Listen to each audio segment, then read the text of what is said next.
ရှင်မိုးမိုဘိုင်းမှာကြိုဆိုပါရှင်81ကထွက်ရှိထားတဲ့ ETO M66 ဆိုတဲ့ speaker လေးနဲ့မိတ်ဆက်ပေးခြင်းလို့ပါရှင်သူ့ရဲ့ဒီဇိုင်းလေးကတော့ body ကတော့ကျွန်းသစ်သားလေးပါရှေ့ရတန်ဆက်ကလေးပါသူ့မှာဒီလိုမျိုး wireless mic နှလုံးပါရှိပါတယ်တိုက်စီအားသွင်းစနစ်ပါ DC အားသွင်းကြိုးတစ်ချောင်းပါပါမယ်remote control လေးလည်းပါပါမယ်မိုက်ကိုအသွင်းဖို့အတွက်တိုက်စီကြိုးလို့တစ်ချောင်းလေးလည်းပါပါမယ်ရှင်သူ့မှာဒီလိုမျိုးမိုက်ထဲဖို့အတွက်လည်း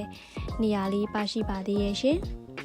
ဒီ speaker လေးရဲ့အားသာချက်ကတော့သူ့မှာ function တော်တော်စုံစုံထည့်ပေးထားတာကိုတွေ့ရပါတယ်မိုက်ကိုချိန်ကြီးဖို့အတွက် function 6မျိုးလောက်ပါရှိပါရဲ့ရှင်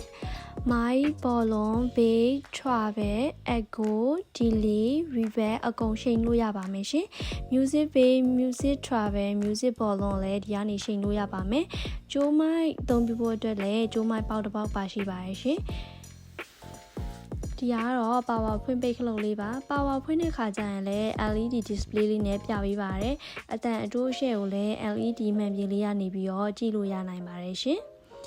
SD ကဲစိုက်လို့ရမယ် USB stick ထိုးလို့ရပါမယ်ဒါကတော့ DC အားသွင်းပေါက်လေးပါအားသွင်းကလည်းအရှက်ပြမီလေးပြပေးပါတယ်ရှင် speaker ရဲ့အတန်ထွက်လေးကိုလည်းစမ်းပြပေးပါမယ်ရှင်